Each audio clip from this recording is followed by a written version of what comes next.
أعوذ بالله من الشيطان الرجيم. بسم الله الرحمن الرحيم.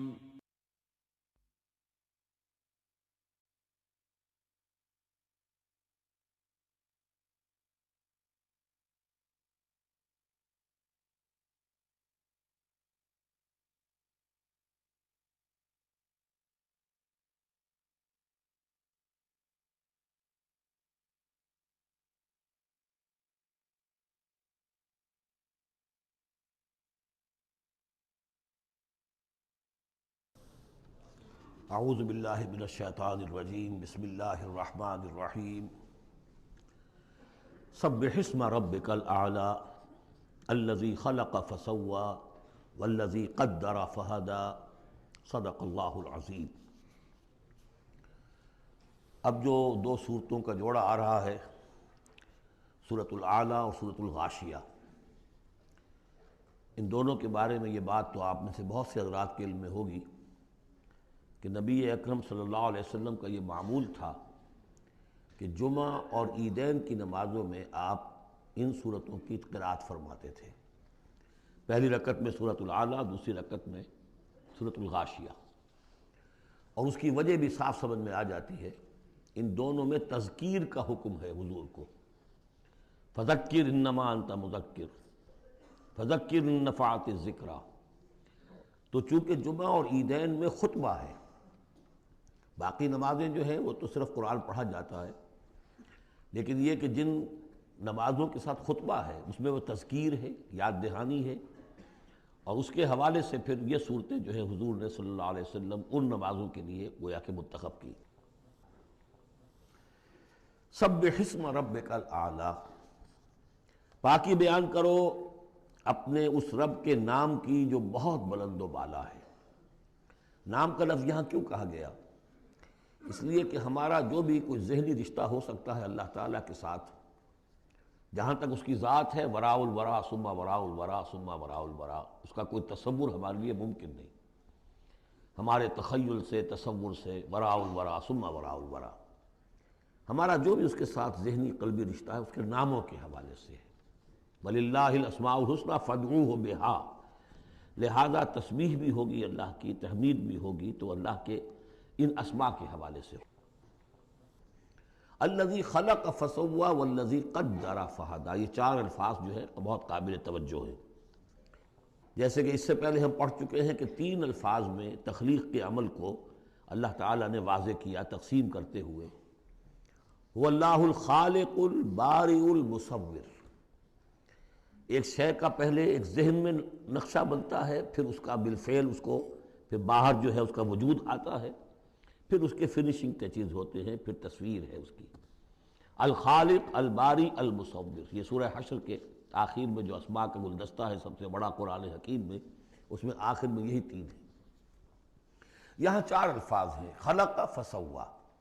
اس کو ہم یوں سمجھ سکتے ہیں کہ ایک ہے کسی چیز کا جو اصل حیولہ ہے وہ تیار کر دیا جائے، جس کی سادہ ترین مثال یہ ہے کہ بلڈنگ ہے، اس کا سٹرکچر کھڑا ہو گیا، اب اس کے بعد تسویہ ہے، اس کی چھان پھٹک کر کے اور اس کے سنوارنا ہے، اس کو، اس کے اندر ڈیکوریشن ہے، اس کے اندر مختلف جو ہے خوبصورتی کی چیزیں پیدا کرنی ہے، یہ تسویہ ہے۔ تو تخلیق ڈھانچہ کھڑا ہو جانا، اور تسویہ پھر اس کے اندر تمام چیزوں کو بہتر سے بہتر انداز میں فنشنگ ٹچز دینا۔ والذی قدر فہدی، اب ہر شے کی جو کہ ان دو مراحل سے گزر چکی ہے، تخلیق اور تسویہ کے دو مراحل سے، اب اس کے لیے ایک اندازہ مقرر کیا جاتا ہے، اس کی کیا کیپیبلٹیز ہیں، اس کی کیا پوٹینشیلٹیز ہیں، یا یوں کہیے اس کی کیا لیمیٹیشنز ہیں۔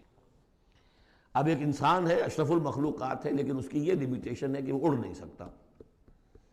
پرندہ ہے، چھوٹی سی چڑیا ہے، اڑتی پھرتی ہے۔ تو ہر ایک نوع کی لیمٹس ہیں، ہر ایک نوع کے لیے اللہ تعالیٰ نے اس کی ایک تقدیر، اس کا ایک اندازہ جو ہے مقرر کر دیا ہے۔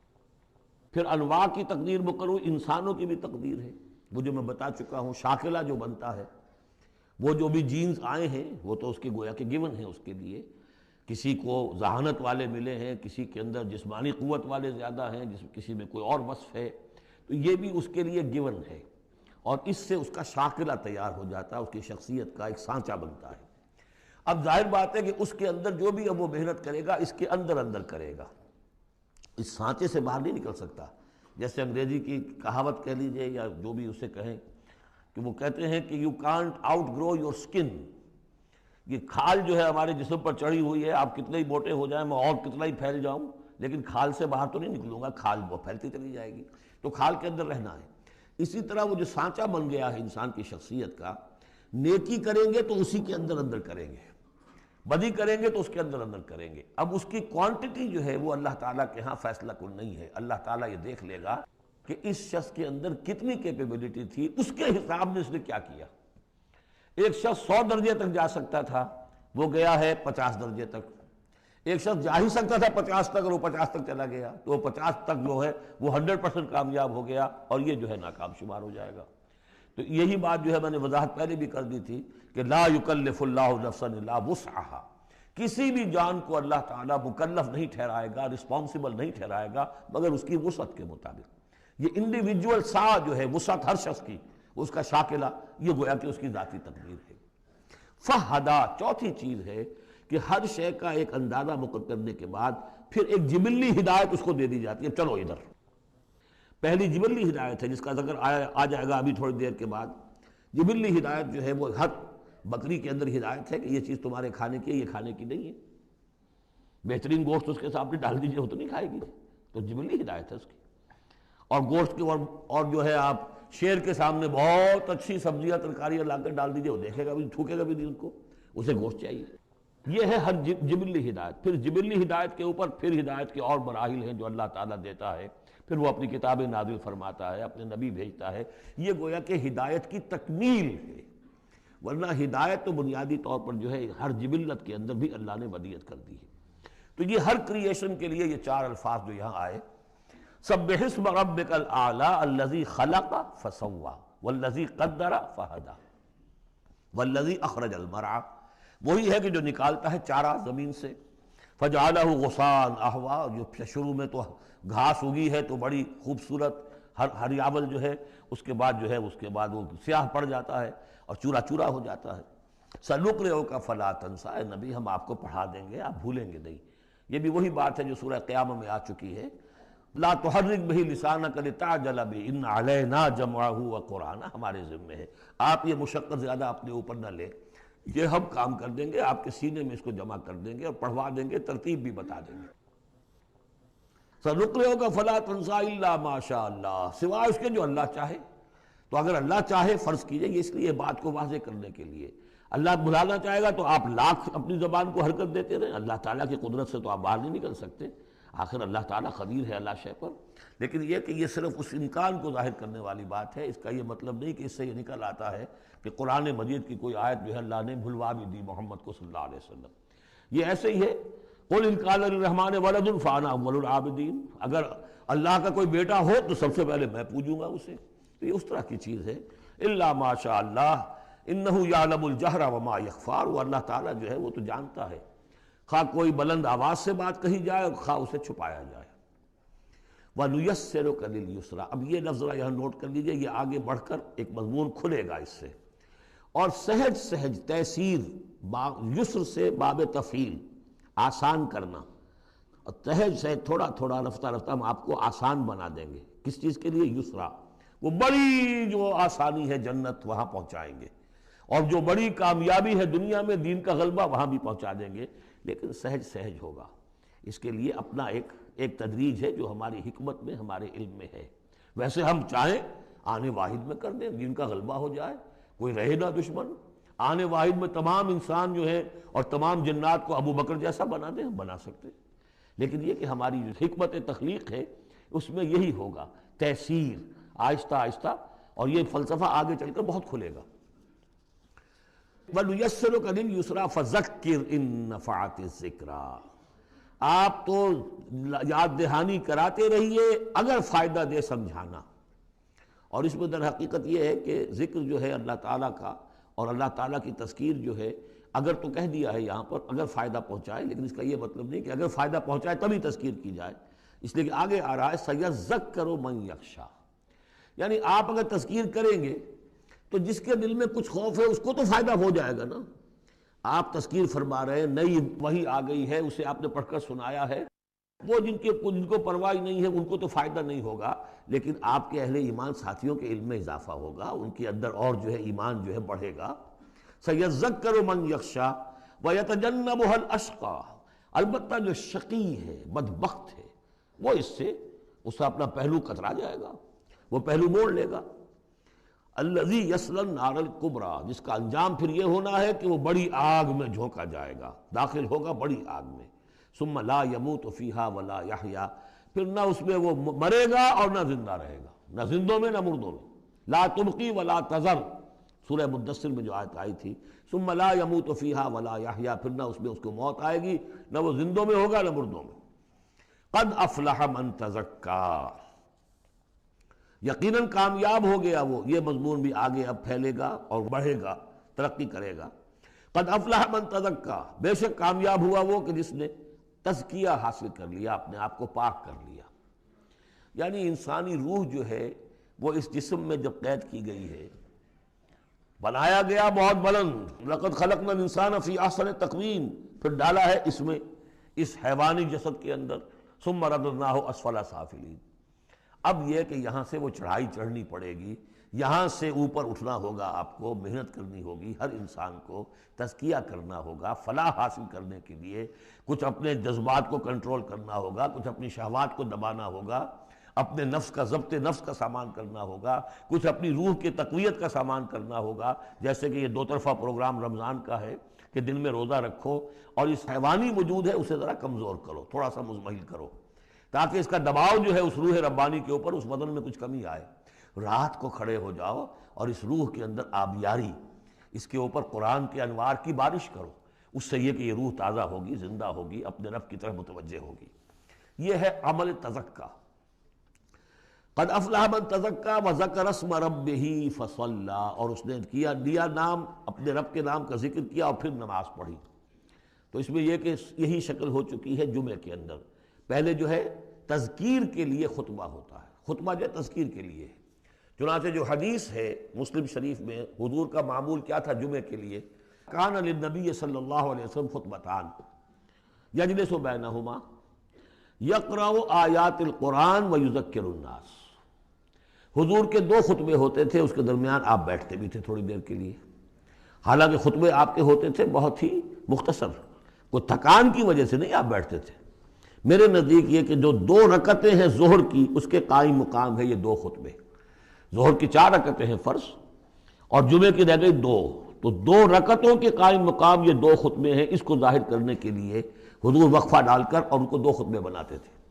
لیکن اس خطبے میں کرتے کیا تھے؟ یقرأ آیات من القرآن، قرآن مجید کی آیات پڑھ کے سناتے تھے، ویذکر الناس، لوگوں کو یاد دہانی کراتے تھے۔ اور اس میں معاملہ کیا تھا؟ از دل خیزت بر دل ریزت، زبان کا حجاب تھا ہی نہیں، حضور کی زبان عربی اور جو سننے والے بیٹھے ان کی زبان عربی، تو لمبے چوڑی بات کی ضرورت بھی نہیں تھی، ہمیں تو معنی بتانے پڑتے ہیں، اس کا مفہوم بتانا پڑتا ہے، تب ترجمہ کرنا پڑے گا، کوئی نحوی اشکال ہو وہ بتانا ہوگا، انہیں کوئی ضرورت نہیں تھی، مختصر ترین خطبہ ہوتا تھا، اور اس میں تذکیر، یاد دہانی۔ اور اسی میں آتا ہے اصل میں وہ حدیث جو آتی ہے کہ وہ جو میں آپ کو بتا رہا تھا کہ وہاں اللہ کے نبی نے بتایا ہے کہ جو پہلی گھڑی میں، اگرچہ اس میں اختلاف ہے کہ اس سے مراد کیا ہے، ایک رائے تو یہ ہے کہ اشراق کے وقت جو لوگ پہنچ گئے مسجد میں، گویا کہ وہ پہلی ساعت میں مسجد میں آ گئے جمعے کے روز، ان کو اتنا ثواب ملے گا جتنا کہ ایک اونٹ کی قربانی سے ہوتا ہے۔ جو دوسری ساعت میں آئیں گے انہیں اتنا ثواب ملے گا جتنا ایک گائے کی قربانی کا۔ تیسری ساعت میں آئیں گے ان کو اتنا ثواب ملے گا جتنا ایک بکری یا میڑھا جو ہے اللہ کی راہ میں قربان کیا۔ چوتھی ساعت میں آئیں گے ان کے لیے ایسا ہے کہ ایک جو مرغی ہے وہ اللہ کی راہ میں صدقہ کر دی، اور جو 5ویں میں آئیں گے وہ ایسے جیسے کہ ایک انڈا اللہ کی راہ میں خیرات کر دیا۔ اس کے بعد جو آتا ہے تو جو فرشتے بیٹھے ہوتے ہیں مسجدوں کے دروازوں پر اور ان کے رجسٹر ہوتے ہیں، ان میں حاضری کا اندراج کرتے ہیں وہ۔ اس کے بعد جب امام کا خطاب شروع ہو جاتا ہے، لیکن وہاں خطبہ ہوتا تھا، خطاب نہیں، ہمارے ہاں تو پھر 2 چیزیں ہو گئی، ایک اردو کی تقریر پھر ایک خطبہ۔ جب امام کا خطبہ شروع ہو جاتا ہے تو اس کے بعد فرشتے اپنے رجسٹر بند کرتے ہیں، یستمعون الذکر، وہ بھی اس ذکر کو سننے میں مصروف ہو جاتے ہیں، یعنی اب جو آنے والے ہیں ان کا اندراج نہیں ہوتا۔ اب اس میں جو تعویل کی علماء نے، اور علماء میں سے شاہ ولی اللہ دہلوی کی بھی تعویل ہے یہ کہ ایک تو یہ کہ اس سے مراد یہ ہماری ساعتیں نہیں ہیں بلکہ کچھ خفی ساعتیں ہیں یہ، اگرچہ مجھے اختلاف ہے ان کی رائے سے۔ البتہ دوسری بات انہوں نے جو کہی ہے کہ اس میں جو اندراج نہیں ہوتا وہ اس معنی میں کہ فضیلت اب نہیں رہی، فضیلت گئی، فرض کی ادائیگی تو ہو جائے گی، چاہے خطبے کے دوران بھی آپ پہنچ گئے ہیں تب بھی جمعے کی فرض کی ادائیگی تو ہو جائے گی، لیکن فضیلت کا معاملہ دفتر فضیلت ہے جو فرشتے بند کرتے ہیں، اب آپ کا اندراج نہیں ہوگا جب امام نے خطبہ شروع کر دیا۔ تو وہ ہے کہ ذکر اسم ربہ، پہلے خطبے میں اللہ کا نام لیا، ذکر کیا، پھر نماز پڑھی، یہ ترتیب گویا کہ جمعے کے اندر ہو رہی ہے۔ بل توثرون الحیات الدنیا، تمہارا اصل مرض کیا ہے؟ تم دنیا کی زندگی کو ترجیح دیتے ہو۔ اللہ اللہ خیر صلی اللہ، میں نے یہی کہا تھا نا کہ بما قدم واخر، کسے آگے رکھا کسے پیچھے رکھا، سارا فیصلہ تو اس میں ہے۔ مقدم آخرت ہے اور دین ہے یا دنیا ہے؟ یا تو آپ نے مقدم بنا دیا آخرت کو تو جتنی دنیا مل جائے اللہ کا فضل ہے، اللہ کی طرف سے دین ہے، بونس ہے، لیکن اگر آپ نے مقدم بنا دیا دنیا کو تو پھر آپ گئے۔ بس یہ ہے سارا کانٹے کی بات جو ہے۔ تو اس حوالے سے بل تؤثرون الحیات الدنیا کلا بل تحبون العاجلہ وتذرون الآخرہ، تمہارا اصل مرض یہ ہے، تم اس عاجلہ سے محبت کرتے ہو، اس کا نفع بھی نقد نقصان بھی نقد، تکلیف بھی فوراً محسوس ہو گئی اور راحت بھی فوراً محسوس ہو گئی، اور آخرت کا نفع نقصان بھی قرض ہے، ادھار ہے، اس کی تکلیف اس وقت محسوس نہیں ہو رہی۔ انگارے بھر رہے ہیں اپنے پیٹ کے اندر لیکن وہ انگارے اس وقت پیٹ کو جلا نہیں رہے ہیں، وہ انگارے ظاہر ہو جائیں گے قیامت کے اندر، وہ جلائیں گے اس وقت، لیکن انگارے بھر اس وقت رہے ہو۔ جو فرمایا کہ جو یتیموں کا مال ہڑپ کرتے ہیں ناحق طور پر، ما یاکلون فی بطونہم الا نار، وہ آگ بھر رہے ہیں اپنے پیٹوں کے اندر، لیکن اس وقت وہ آگ ٹھنڈی ہے، شوگر کوٹڈ ہے، اوپر اس کے انسولیشن ہے، وہ آپ کے معدے کو جلاتی نہیں جا کر، لیکن وہی ہے تو آگ۔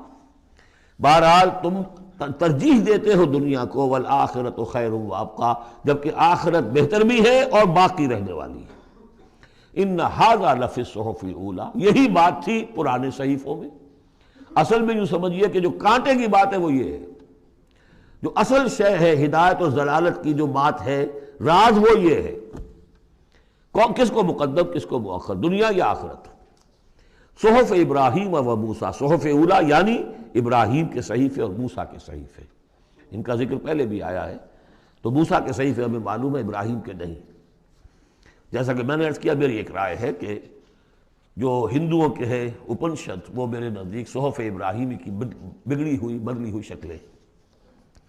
سورۃ الغاشیہ، بسم اللہ الرحمن الرحیم، هل اتاک حدیث الغاشیہ، کیا پہنچ چکی ہے تمہارے پاس اس ڈھانپ لینے والے کی خبر؟ وہ جب آئے گی قیامت ڈھانپ لے گی۔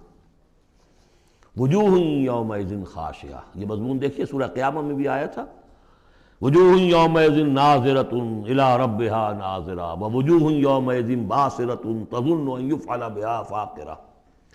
پھر سورہ عبس میں آ چکا ہے، وجوہ یومئذ مسفرۃ ضاحکۃ مستبشرہ ووجوہ یومئذ علیہا غبرۃ ترہقہا قطرہ۔ یہاں دیکھیے وجوہ یومئذ خاشعہ، بہت سے چہرے اس دن ہوں گے ذلیل ہوئے دبے ہوئے جھکے ہوئے، عاملۃ ناصبہ، ایسے کہ جیسے بڑی کوئی مشقت جھیلی ہے، اس کا تکان کے اثرات ہے، ایگزاسٹڈ ہے۔ تصلیٰ نارا حامیہ، وہ داخل ہوں گے ایک تپتی ہوئی آگ میں، دہتی ہوئی آگ میں۔ تسقیٰ من عین آنیہ، انہیں پلایا جائے گا وہ پانی کے جو کھولتا ہوا ہوگا، ایک ایسا چشمہ جس کا پانی کھولتا ہوا ہوگا۔ لیس لہم طعام الا من ضریع، نہیں ہوگا ان کے لیے کھانے کے لیے غذا مگر جھاڑ کانٹوں والی جھاڑیاں، یا وہ زقوم جس کا ذکر پہلے ہو چکا ہے۔ لا یسمن ولا یغنی من جوع، نہ تو وہ موٹا کرے اور نہ وہ بھوک ہی کو مٹائے، یعنی یہ کہ کھانے کے دو ہی فائدے ہوتے ہیں، آپ کے جسم کو تقویت حاصل ہو، یا یہ کہ کم سے کم بھوک کا احساس تو ختم ہو جائے، ان دونوں میں سے کوئی شے نہیں ہوگی۔ اب اس کے برعکس وجوہ یومئذ ناعمہ، بہت سے چہرے ہوں گے اس روز تر و تازہ، جیسے کہ ناز و نعم میں پلے ہوئے لوگ ہوتے ہیں ان کے چہرے۔ لسعیہا راضیہ، وہ اپنی سعی اور جو بھی انہوں نے دنیا میں محنت کی تھی اور اس کے جو بھی انہوں نے مشقت کی تھی، اثار و قربانی کا معاملہ کیا تھا، اس کا جو نتیجہ ان کے سامنے آئے گا اس سے راضی ہوں گے۔ لسعیہا، یہ انہی کی کوشش تھی، محنت تھی، لیکن آج اللہ نے قبول فرما لی۔ اولئک کان سعیہم مشکورا، وہ لوگ ہوں گے کہ جن کی سعی جو ہے اللہ تعالیٰ کے یہاں مقبول ہو جائے گی تو وہ راضی ہوں گے۔ فی جنت عالیہ، ایک باغ میں جو بہت بلند ہوگا، اونچا۔ لا تسمع فیہا لاغیہ، اس میں وہ کوئی لغو بات بھی نہیں سنیں گے۔ کوئی لغو بات سننے سے بھی انسان کو کوفت ہوتی ہے، تو اور تو کوئی بات کیا، جھوٹ سننا یا کوئی الزام، یہ تو اس کا سوال نہیں، لغو بات بھی نہیں سنیں گے۔ فیہا عین جاریہ، اس میں ایک چشمہ ہے جاری، چلتا ہوا، بہتا ہوا۔ فیہا سرر مرفوعہ، اس میں اونچے تخت ہیں رفیع۔ واکواب موضوعہ، اور آب خورے ہیں، کپس ہیں، جام ہیں کہ جو رکھے ہوئے بڑے حساب سے، بڑی عمدگی سے چنے ہوئے۔ ونمارق مصفوفہ، اور قالین ہیں جو صف کے اندر بچھائے ہوئے ساتھ کے ساتھ لگا کر۔ وزرابی مبسوسہ، اور مخمل کے نہالچے ہیں جو ہر جگہ جگہ پھیلے ہوئے ہیں، تھوڑی دیر کے لیے ادھر جا کے بیٹھنا ہے تو وہاں بھی ہے۔ افلا ينظرون الى الابل كيف خلقت، یہ وہ آیات ہے قرآن کی کہ جس میں جو علامہ اقبال نے کہا ہے کہ آبزرویشن، دیکھو اور پھر نتیجے نکالو۔ یہ جو کلچر ہے یہ قرآن نے پیدا کیا ہے، توہمات، ایسے ہی بنائے ہوئے عقائد جن کے لیے کوئی سند نہیں، نہ عقل میں ہے اور نہ نقل میں ہے۔ یا تو وہی ہے، ریویلڈ نالج ہے جو اس میں ہے، عقل میں آئے یا نہ آئے وہ اللہ کی بات ہے، وہ ماننی ہے، لیکن اس کے بعد اس سے ماورا کوئی بات جو خلاف عقل ہے وہ نہیں مانیں گے۔ وہ پھر ہونی چاہیے ان السمع والبصر والفؤاد کل اولئک کان عنہ مسئولا، پھر اس سے ہے۔ تو اب دیکھو، افلا ينظرون الى الابل كيف خلقت، تو کیا یہ غور نہیں کرتے، دیکھتے نہیں ہیں کہ اونٹوں کو کیسے بنایا گیا ہے، ان کے جسم کی کتنی ہم آہنگی ہے ان کے ماحول کے ساتھ۔ پورے ہفتے انہیں پانی نہ ملے لیکن وہ چلتے رہیں گے، کھانے کو نہ ملے چلتے رہیں گے۔ ان کے پاؤں ایسے بنائے کہ دھستے نہیں ہیں ریت کے اندر۔ کیف خلقت وإلی السماء کیف رفعت، اور آسمان کیسے اس کو بلند کیا گیا ہے۔ یہ اسٹرانومی والوں کا فیلڈ ہے، وہ سمجھے کیسے ہے یہ۔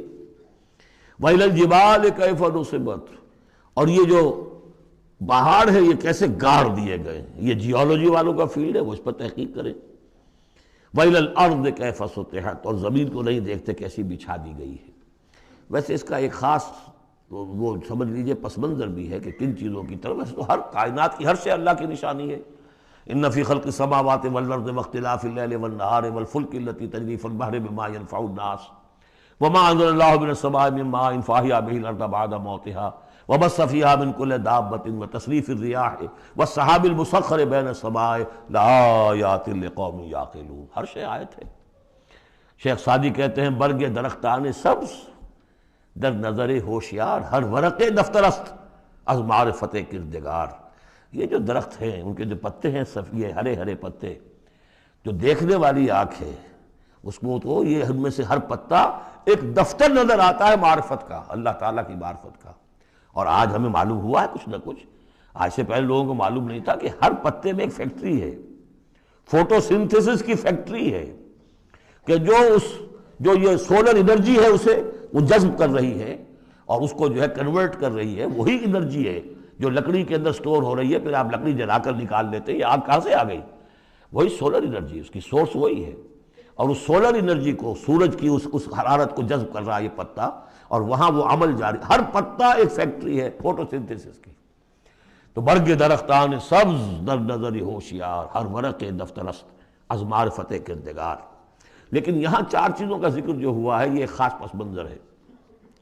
آپ کو معلوم ہے کہ ان لوگوں کے جو پہلے مخاطب تھے قرآن کے، ان کی زندگی گزرتی تھی سفروں میں، رحلۃ الشتاء والصیف، اور سارا یہ حجاز کا علاقہ تھا جب یہ چلتے تھے تو چلتے ہوئے کیا چیز ہے؟ اونٹ پر تو سوار ہیں، اوپر آسمان ہے، دانے بائیں پہاڑ ہے، نیچے زمین ہے۔ یہ چار چیزیں وہ تھی کہ جو ان کے لیے ہر وقت ہر آن ان کی نگاہوں کے سامنے۔ دیکھتے تو تم ہو لیکن یہ حیوانوں کا سا دیکھنا دیکھ رہے ہو تم۔ یہ تو اونٹ نے بھی دیکھ لیا کہ اوپر آسمان ہے نیچے زمین ہے اور ادھر پہاڑ ہے ادھر پہاڑ ہے، یہ تو اس نے بھی دیکھ لیا، تم نے کیا دیکھا؟ دم چیز پیام شریدی نہ شنیدی در خاک تو یک جلوہ آمیخت نہ دیدی۔ یہ سانس جو آ رہا ہے یہ پیام ہے، کوئی پیغام ہے اللہ کا، کبھی سنا ہے کہ نہیں سنا؟ اور تمہاری خاک کے اندر ایک جلوہ بھی ہے، جلوہ ربانی، روح ملکوتی بھی ہے، کبھی دیکھا ہے اس کو؟ دیدن دیگر آموز شنیدن دیگر آموز. یہ صرف حیوانوں کا سا دیکھنا اور حیوانوں کا سا سننا، اس سے ذرا آگے بڑھو، انسانوں کا سا دیکھنا، انسانوں کا سا سننا سیکھو. تو یہ ہے وہ کہ اب ان کو دیکھو، ان چیزوں کو آبزرو کرو، ان کی حکمتوں کو دیکھو، ان کو انویسٹیگیٹ کرو. اس میں قوانین فطرت جو ہیں، قوانین طبعی ہیں، ان کا انکشاف ہوگا. یہ ساری چیزیں تمہارے لیے مسخر کر دی گئی ہیں، تم ان کو ماسٹر کرو، ان کو اپنے استعمال کرو، ایکسپلائٹ کرو. یہ سارا کام تمہارے لیے ہے. تمہیں خلافت دی گئی ہے زمین کی، پوری دنیا تمہارے لیے بنائی گئی ہے. خلق لکم ما فی الارض جمیعا، تمہارے لیے بنائی گئی. لیکن یہ کہ اس میں توہمات ہو جائیں تو پھر ظاہر بات ہے کہ وہ علم کا راستہ رک جائے گا. افلا ينظرون الى الابل كيف خلقت والى السماء كيف رفعت والى الجبال كيف نصبت والى الارض كيف سطحت فذكر انما انت مذکر. تو اے نبی آپ نصیحت کرتے رہیے، تذکیر کرتے رہیے، ان کو بتاتے اور سکھاتے رہیے، یاد دہانی کرتے رہیے. آپ تو بس یاد دہانی کرانے والے ہیں، آپ ان کے اوپر لست علیہم بمسیطر، آپ کو داروغہ نہیں ہے کہ کان پکڑ کر لے آئیں ان کو ہدایت کے راستے پر. یہ آپ کا کام نہیں. الا من تولا وکفر، سوائے اس کے کہ جس نے منہ موڑا اور کفر کیا، فیعذبہ اللہ العذاب الاکبر، پھر اس کو تو اللہ عذاب دے گا، سب سے بڑا عذاب. کیوں سب سے بڑا عذاب؟ رسول کے آنے کے بعد جبکہ حق بالکل عریاں ہو کر سامنے آ جائے، کوئی شک و شبہ باقی نہ رہے، ان کی سیرت کے بارے میں، ان کی شخصیت کے بارے میں کوئی داغ نہیں، کوئی دھبا نہیں، کوئی انگلی اٹھ نہیں سکتی. اور جس طریقے سے آیات ربانیہ انہوں نے پڑھ کر سنا دی ہیں، اب بھی اگر کوئی نہیں ہے تو معلوم ہوا کوئی خیر نہیں ان کے اندر. اب یہ شدید ترین عذاب کے مستحق ہیں. اِنَّ إِلَيْنَا إِيَابَهُمْ، اے نبی ان سب کو ہماری طرف لوٹ کر آنا ہے. ثُمَّ إِنَّ عَلَيْنَا حِسَابَهُمْ، پھر ہمارے ذمے ہم حساب لے لیں گے. آپ اپنا کام کیے جائیے، جو آپ کا فرض ہے آپ ادا کیجئے، باقی یہ ہم پر چھوڑیے. ذرنی والمکذبین، سمجھے، مجھے چھوڑ دیجئے، میں ان سے نمٹ لوں گا. ذرنی والمکذبین اولی النعمہ مہلہم قلیلا. اور دیکھیے کس طرح یعنی سورہ تاریخ جو ختم ہوئی ہے کہ ایک ہی آیت میں مہلہم، آپ کو ان کو ذرا دیجئے، مہلت دیجئے. امہلہم دونوں صیغوں میں، باب تفعیل بھی اور پھر باب افعال بھی. اِنَّ إِلَيْنَا إِيَابَهُمْ ثُمَّ إِنَّ عَلَيْنَا حِسَابَهُمْ اللہم حاسبنا حسابا یسیرا، اللہم حاسبنا حسابا یسیرا. آمین یا رب العالمین. سورۃ الفجر.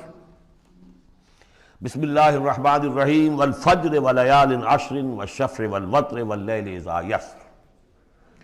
یہ قسمیں جو ہیں، پہلے جیسا کہ عرض کیا مشکلات القرآن میں سے ہیں اور اس طرح کے دورے میں اس میں بحث نہیں ہو سکتی، لیکن یہ کہ فجر، عام خیال یہ کہ اس سے مراد ہے 10 ذی حج کی جو فجر ہوتی ہے جس کے بعد کہ نحر ہوتا ہے، قربانی ہوتی ہے، وہ گویا کہ کلائمیکس ہے پھر حج کے افعال کا.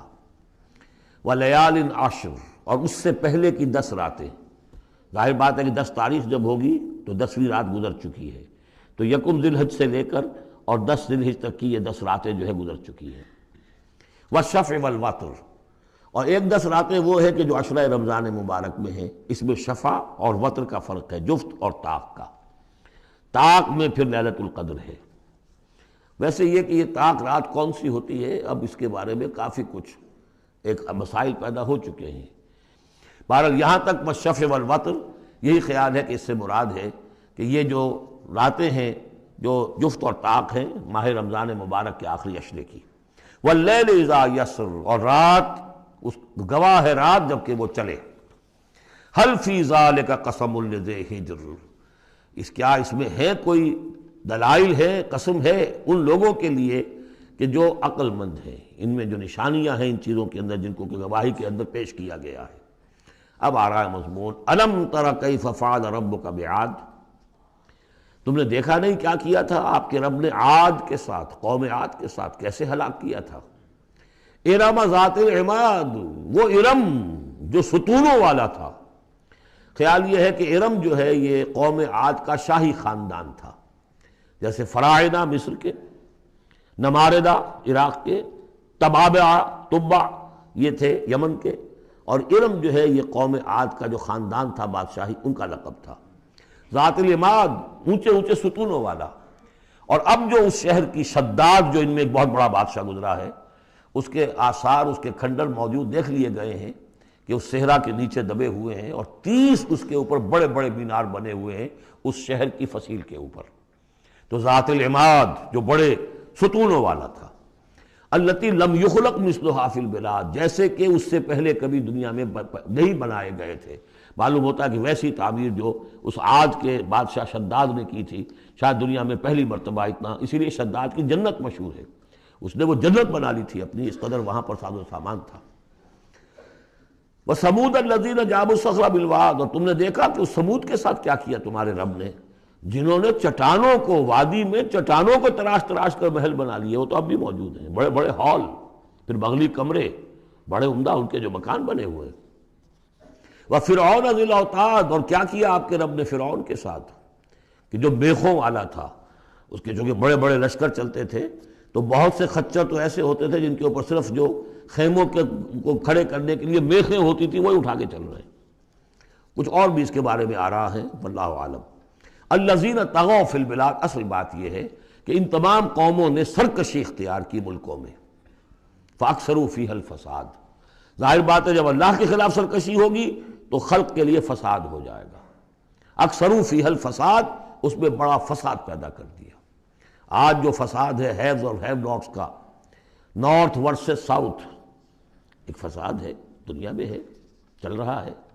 جس طریقے سے کہ پیسہ کھینچ رہی ہیں یہ قومیں، G7 اور G9، یہ اگرچہ ان کے لیے بھی پرابلمز پیدا ہو رہے ہیں، اور بھی دور فلک ہیں ابھی آنے والے، ناز اتنا نہ کرے ہم کو ستانے والے، ان کی بھی اپنی جو ہے اندر سے رگیں کٹ رہی ہیں، لیکن بہرحال ایک زمانے میں انہوں نے فساد مچایا۔ ظہر الفساد فی البر والبحر بما کسبت ایدی الناس فصب علیہم ربک صوت عذاب، تو پھینکا اور دے مارا ان کے اوپر ان کے رب نے عذاب کا کوڑا۔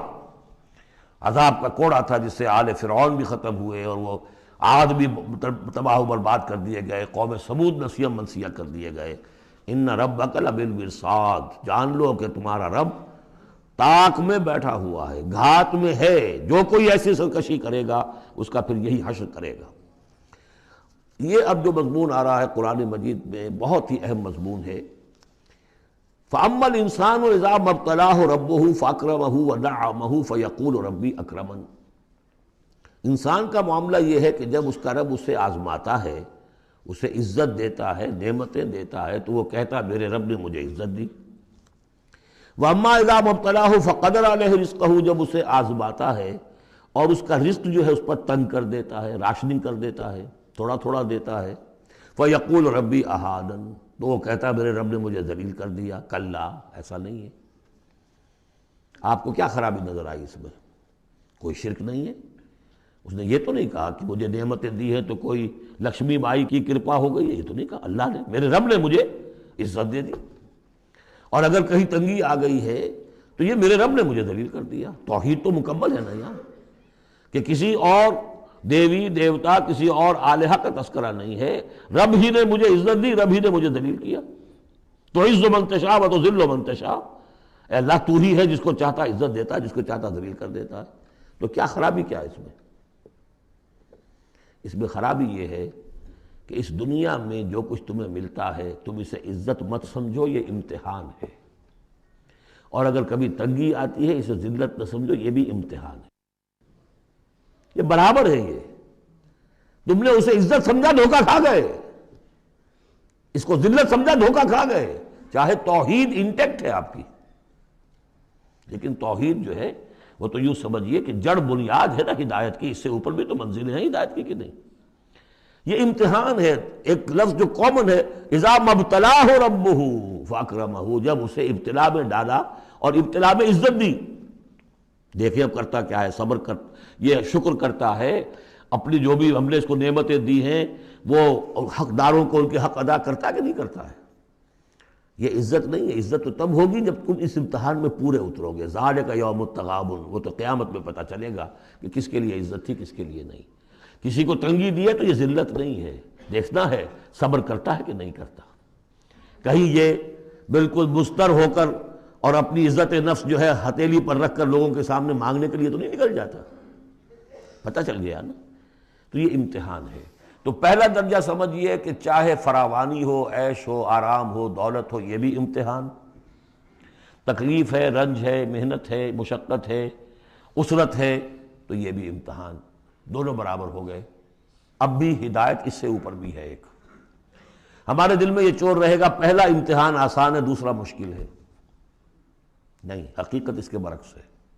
پہلا مشکل ہے، یہ دولت میں رہ کر بھول جانے کا آپ کے اندر زیادہ امکان ہے۔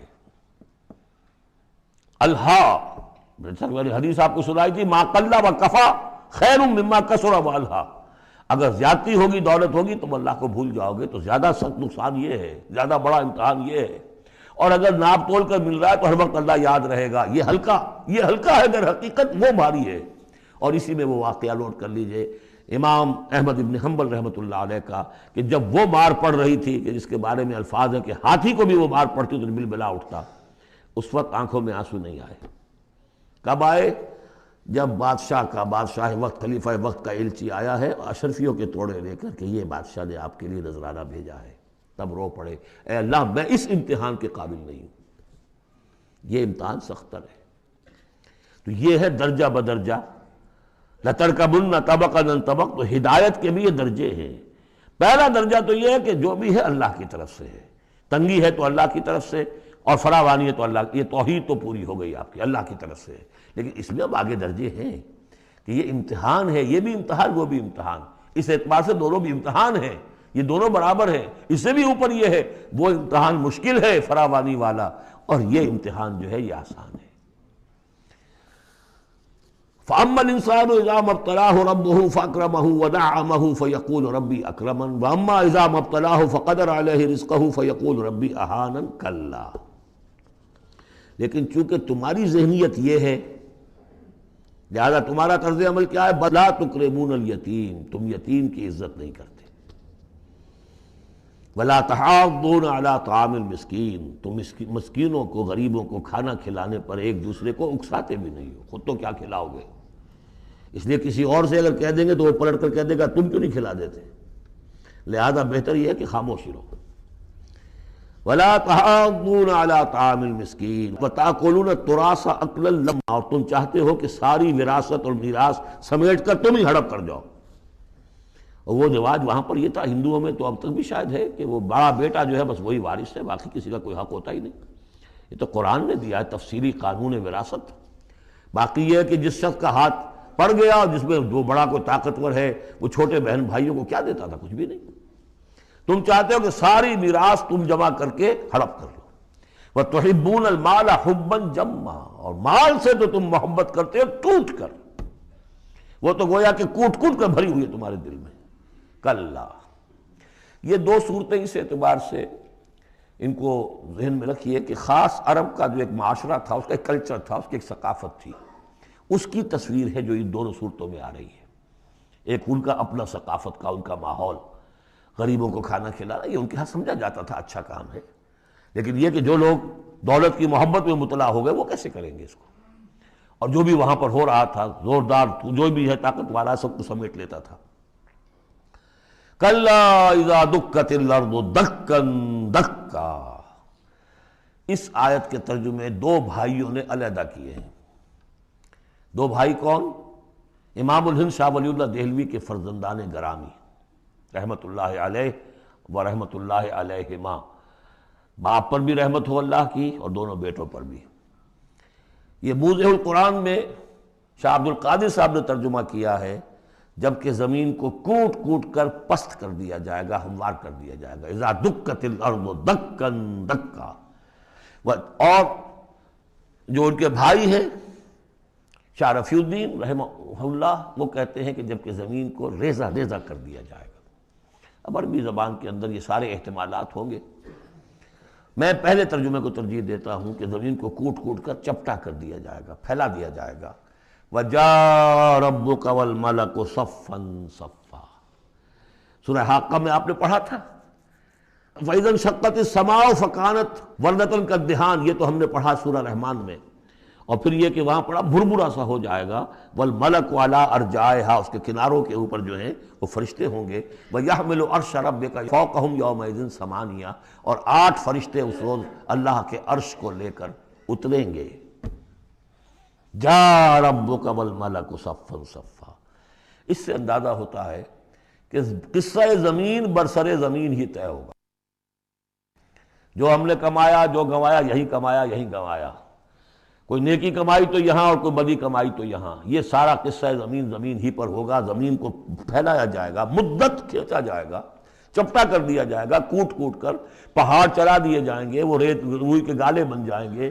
نہ اس میں کہیں کوئی موڑ ہوگا، نہ اونچائی ہوگی، نہ ڈھلوان ہوگی. سورہ طٰہٰ میں ایک بار سے تو یہ ساری چیزیں کر کے پھر یہیں پر اللہ تعالیٰ کا نزول اجلال ہوگا، اس کی کوئی تجلی ہوگی جس کو لے کر کے خاص طور پر 8 فرشتے جو ہیں وہ نازل ہوں گے.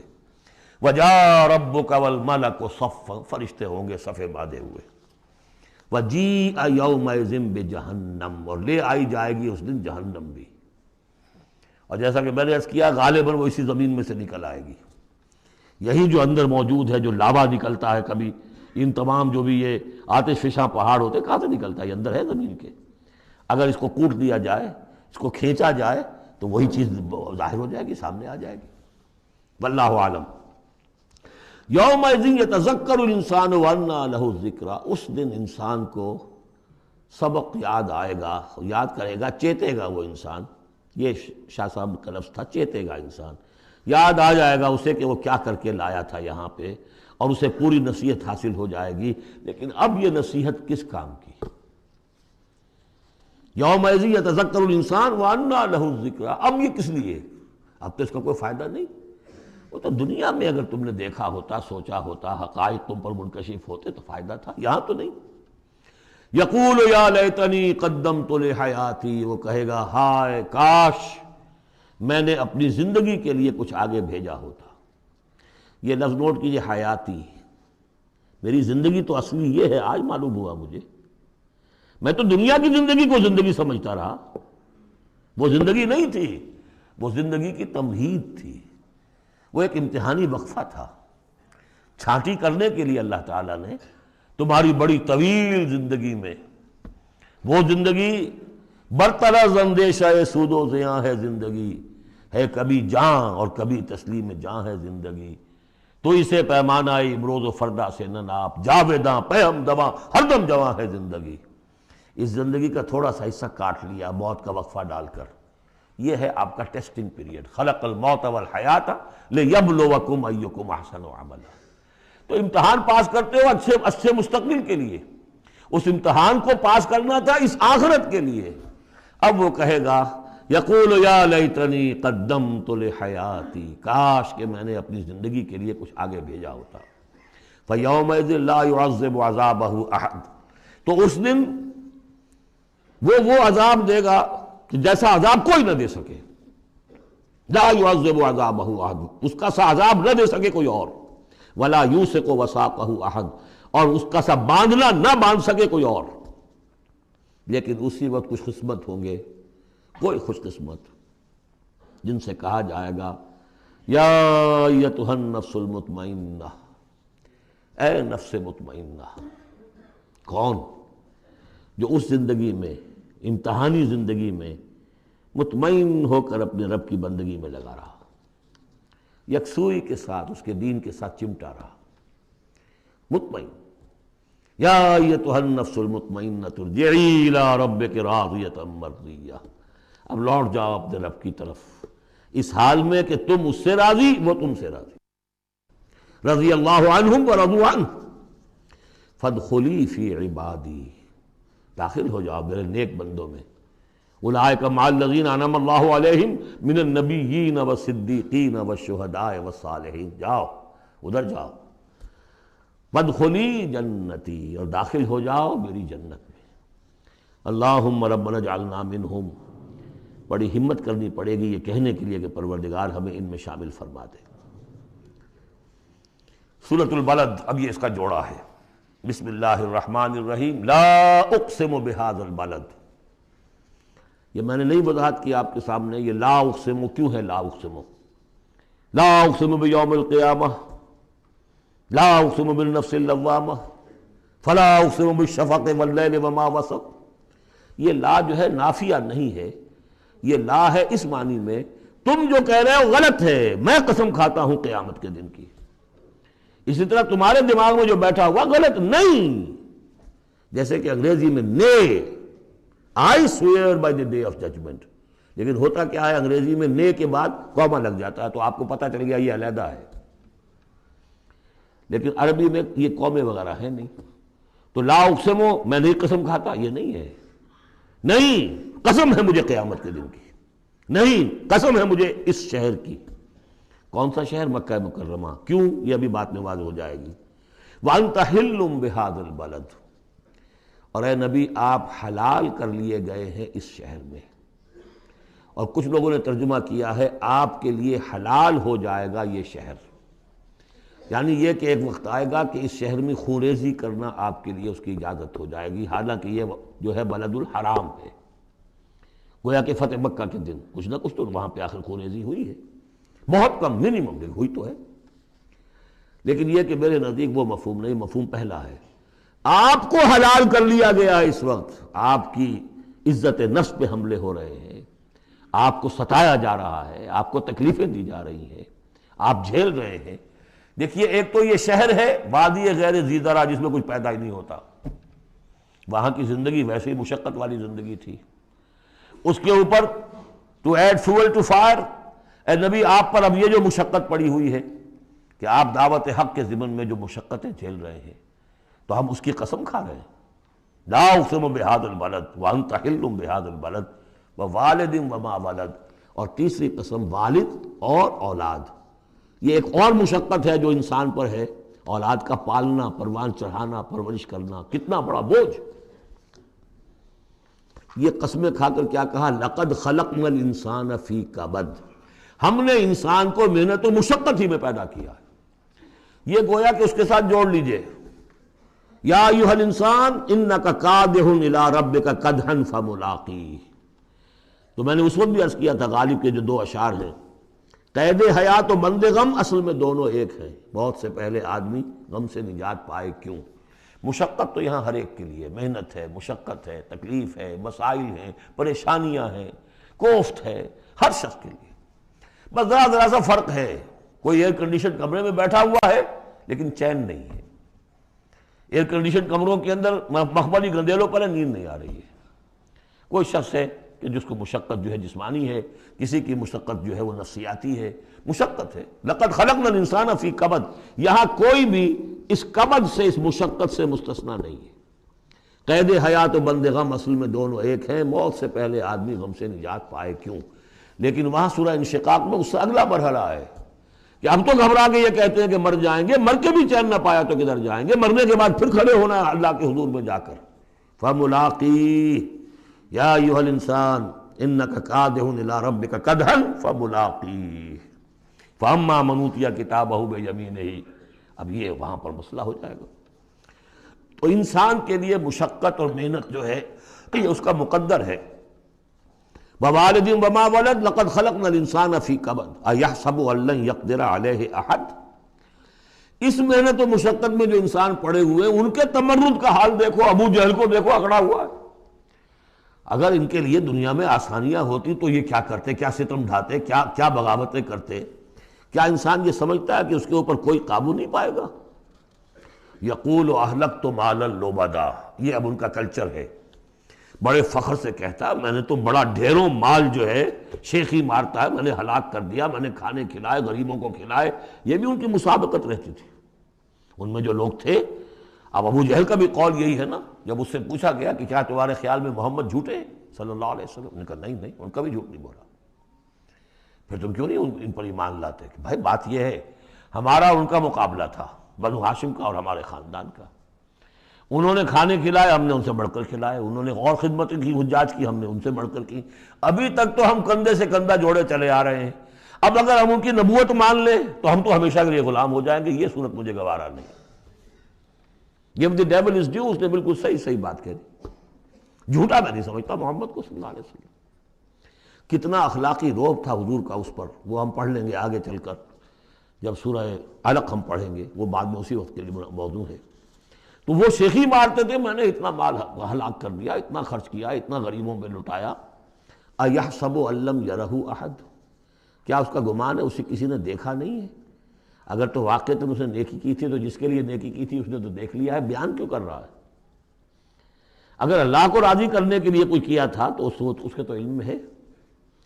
الم نجعل لہ عینین، کیا ہم نے اس کو دو آنکھیں نہیں دی، ولسانم وشفتین، اور زبان دی اور دو ہونٹ دیے، وہدیناہ النجدین، اور ہم نے اس کو راہ دکھلا دی دو گھاٹیوں کی، دو گھاٹیوں کی ہدایت دے دی۔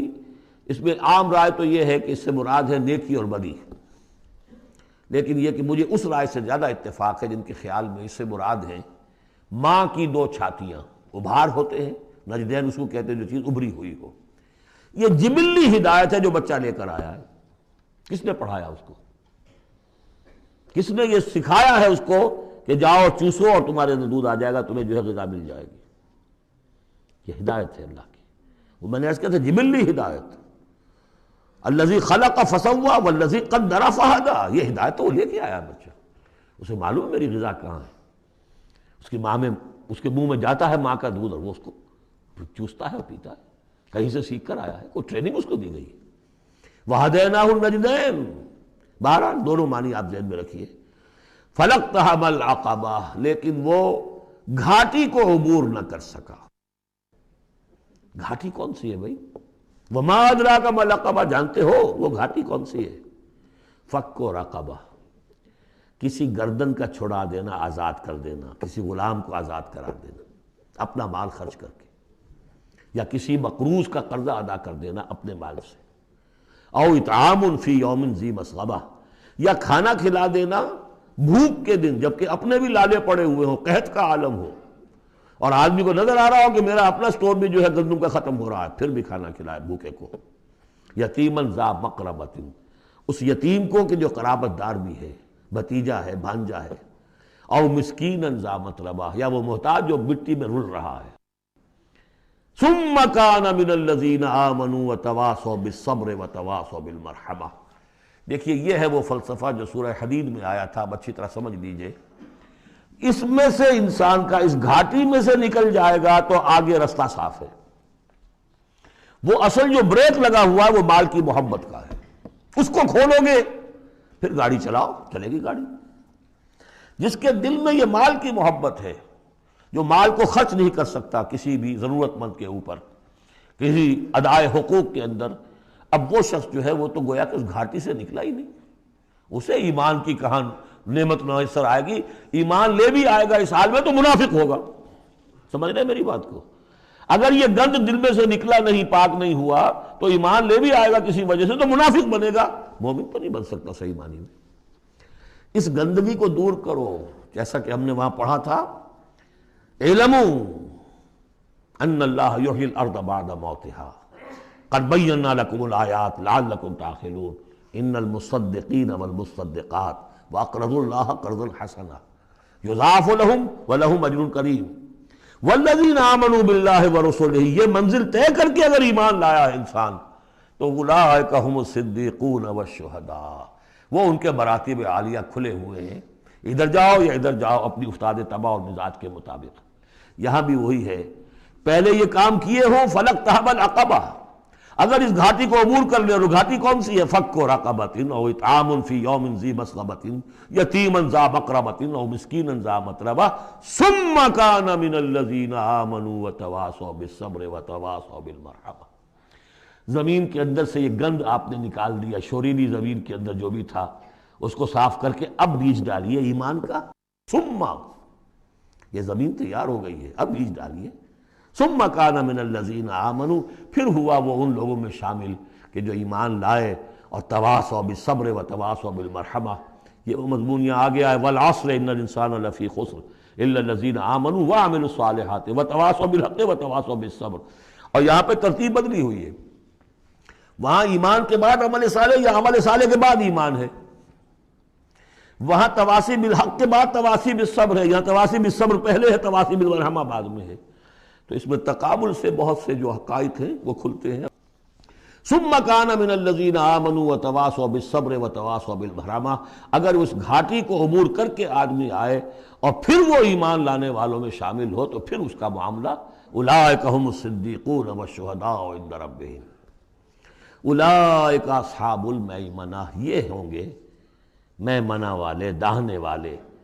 وہ داہنے والا ہم پڑھ چکے ہیں سورہ واقعہ میں بھی. فاصحاب الیمین ما اصحاب الیمین واصحاب الشمال ما اصحاب الشمال فالسابقون السابقون کنتم ازواجا ثلاثا، 3 گروہوں میں تم تقسیم ہو جاؤ گے. پھر یہ بھی ہو سکتا ہے ان کو جو اعمال نامے دیے جائیں گے داہنے ہاتھ میں دیے جائیں گے، ان کو جو اعمال نامے تھمائے جائیں گے وہ بائیں ہاتھ میں تھمائے جائیں گے.